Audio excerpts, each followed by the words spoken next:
Good morning. My name is Afifa Akhtar. I am a third year resident in AIIMS Institute of Ophthalmology, and my case is a case of late onset facial nerve synkinesis post Bell's palsy. This is the anatomy of the facial nerve. The purple ones show the visceral efferent fibers supplying the muscles of the face, and as we all know, the yellow fibers from superior salivatory nucleus supply the lacrimal gland, submandibular and sublingual gland, and the blue fibers carry taste sensation from anterior two-thirds of the tongue, sensory fibers. So Bell's palsy is an idiopathic acute peripheral facial nerve paralysis. Its incidence is 15 to 30 per 100,000 of the population. There is equal preponderance in males and females, and no predilection on either side of the face has been noted. It is described in patients of all ages, but with peak incidence in the 5th decade, and there is 8% risk of recurrence. The briefly pathophysiology is results in inflammation of geniculate ganglion, and it causes compression of the facial nerve, which resulting in ischemia and demyelination. As its definition is idiopathic, therefore the cause of inflammation is uncertain, but recently some herpes virus have been postulated in its pathology. The Copenhagen facial nerve study studied 2,500 cases of Bell's palsy over 25 years and discovered that 100% of the patients achieved partial recovery and 71% patients achieved complete recovery.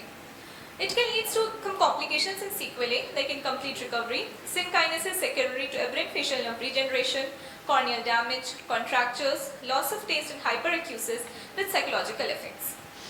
My case is a 17 years female. She presented to us with drooping of right upper lip for 10 months.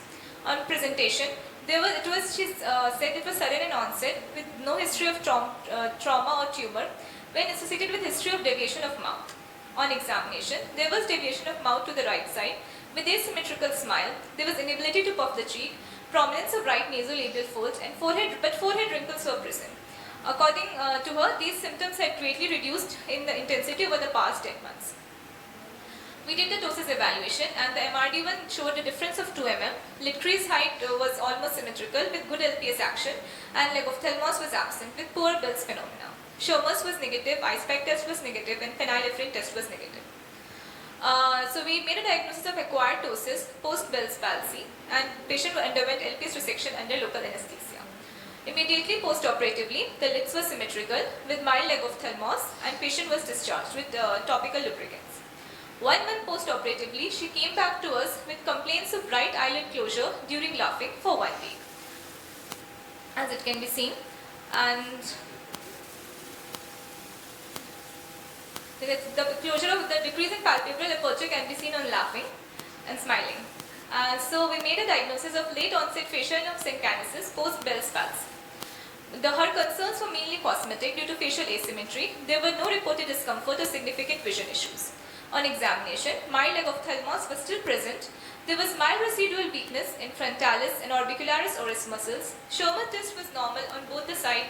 There was no significant lacrimal dysfunction. Patient was counseled about the benign nature of the condition. She was prescribed lubricants, QID.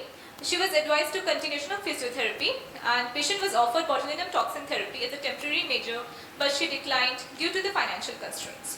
And she was asked for regular follow-up to assess the progress. Briefly about the synkinesis of the facial nerve. It's the involuntary movement of one part of the face when another part is intentionally moved. It occurs due to aberrant nerve regeneration following nerve injury, where facial nerve fibers that previously controlled specific muscle groups now connect to different muscle groups. As pathophysiology is due to, as described as follows, that after injury, facial nerve undergoes Wallerian degeneration followed by regeneration. During regeneration, the nerve fibers may become misdirected due to loss of specificity in their growth, as single muscle fibers can connect to multiple targets.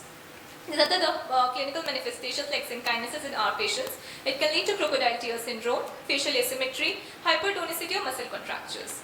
The diagnosis is mainly clinical, and electrophysiological studies like EMG or electroneurography can be used to confirm the diagnosis.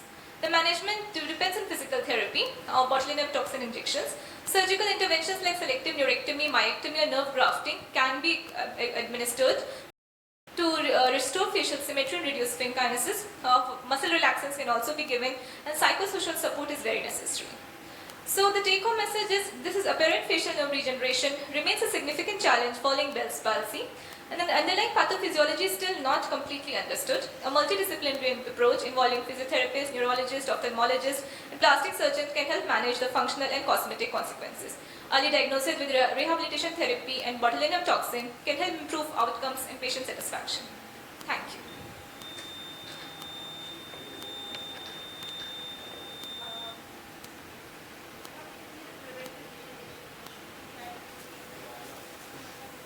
Preventive measure for development of sin.